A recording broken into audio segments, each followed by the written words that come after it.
एक आपको ये गांव में कहानी बहुत कैसी ही लगी दुखी हमें कमेंट बूढ़े बॉक्स में दंपति जरूर रहते बताएं। थे। वो लोग निसंतान थे। उस बूढ़े से जितना हो पाता वो उतनी साग सब्जियां सिर पर उठाकर उन्हें बाजार में बेचकर पैसे कमा लिया करता था। कभी कमाई होती कभी नहीं होती, ऐसे ही उनकी गृहस्थी चल रही थी।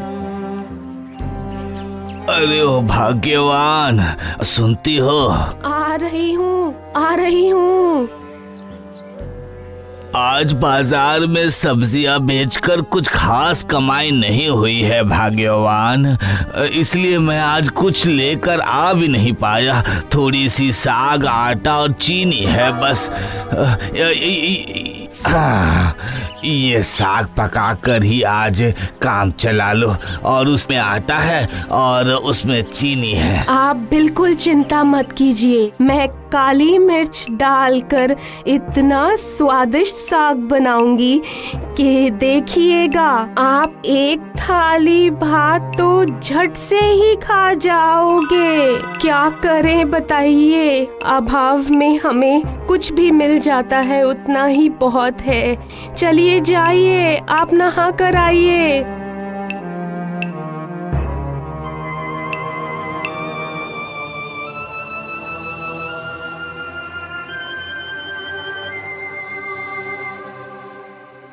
आज अगर हमारा एक बेटा होता तो फिर क्या हम लोगों को इतनी तकलीफ उठानी पड़ती बोलो।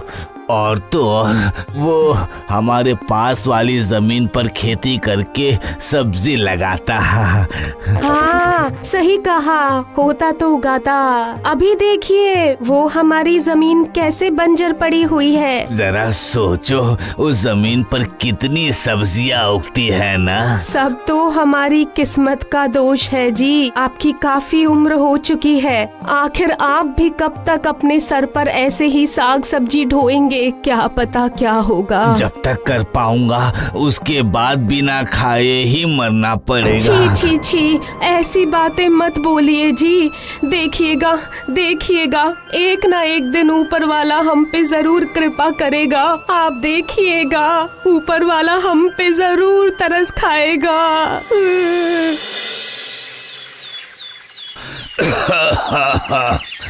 सुनो, मैं बोल रही हूँ कि आज बाजार जाने की कोई जरूरत नहीं है। कल रात भी आपका बुखार काफी बढ़ गया था। लेकिन अगर मैं बाजार नहीं जाऊंगा तो हम लोग क्या खाएंगे? कोई लेकिन वेकिन नहीं, आप सोते रहिए। आज रोटी खा लीजिएगा, मैंने अलग से थोड़ा सा आटा और चीनी बचा के रखा है। मैं आज उसी से काम चला लूंगी। आप आराम कीजिए, मैं रोटी बनाने जा रही हूँ।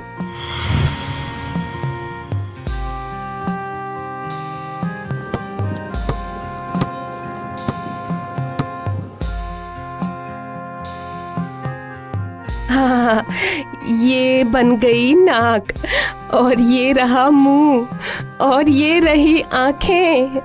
आहा, अगर मेरा भी एक बेटा होता तो उसका चेहरा बिल्कुल इसके जैसा ही होता। हाय रे मेरी फूटी किस्मत, एक बेटा तक नहीं दिया ऊपर वाले ने।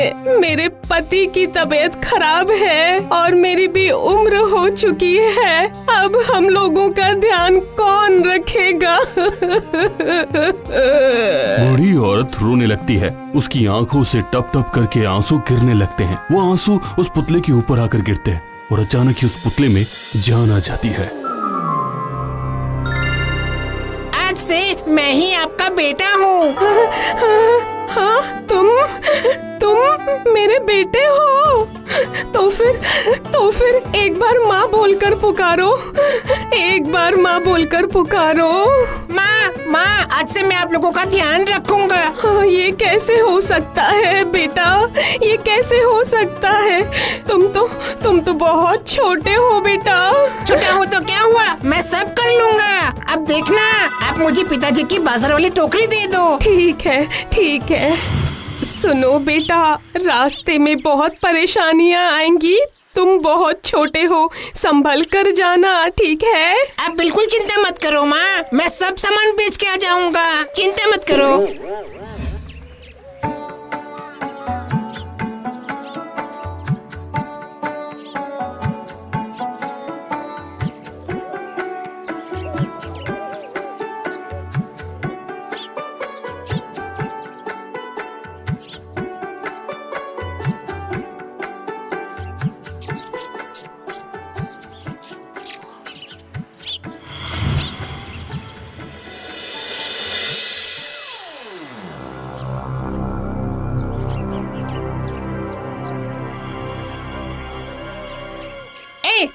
मैंने कहा छोड़ मुझे। शे, इसने तो मेरा कपड़ा ही फाड़ दिया। आए हाय हाय हाय।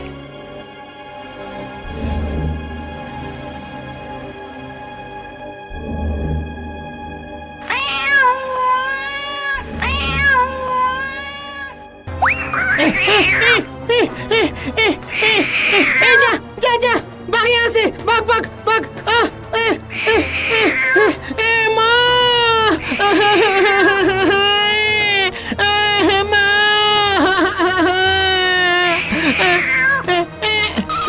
हांफते हांफते वो एक आटे की बोरी में आकर घुस जाता है। बिल्ली वो देखकर और भी चिल्लाने लगती है।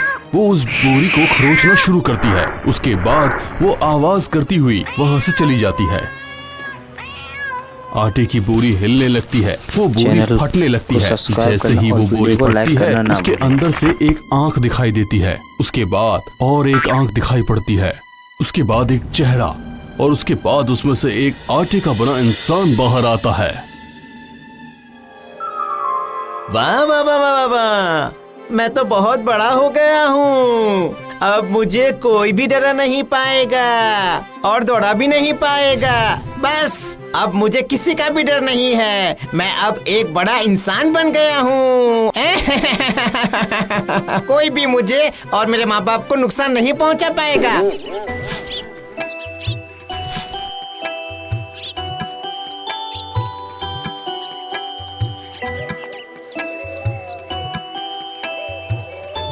टोकरी से गिरे हुए फल उठाकर टोकरी में डाल देता है।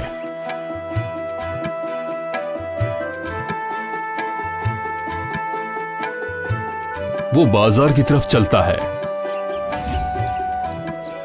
उस दिन दोपहर के समय साग सब्जी बेचकर वो वापस घर लौट आता है।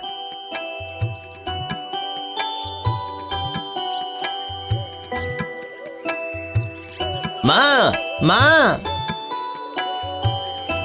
अरे वाह, तुम इतने बड़े कैसे हो गए बेटा? अरे रास्ते में मुझे एक बिल्ली ने बहुत दौड़ाया था। उसके बाद क्या होना था? मैं दौड़कर एक आटे की बोरी में छुप गया था माँ। ओह, उसके बाद? बस वहीं पर सारा आटा एक साथ जुड़ने की वजह से मैं बड़ा हो गया। वाह, अब मुझे चिंता करने की कोई जरूरत नहीं है। मेरा बेटा कितना बड़ा हो गया है। ये तो मेरा बेटा है, मेरा बेटा है। ये लीजिए, दाल, चावल और आलू भी है। इन सभी को मिलाकर स्वादिष्ट खिचड़ी बनाइए। और ये लीजिए पिताजी की बुखार की दवाई। खुश रहो बेटा, जुग जुग जियो बेटा, खुश रहे मेरे बच्चे।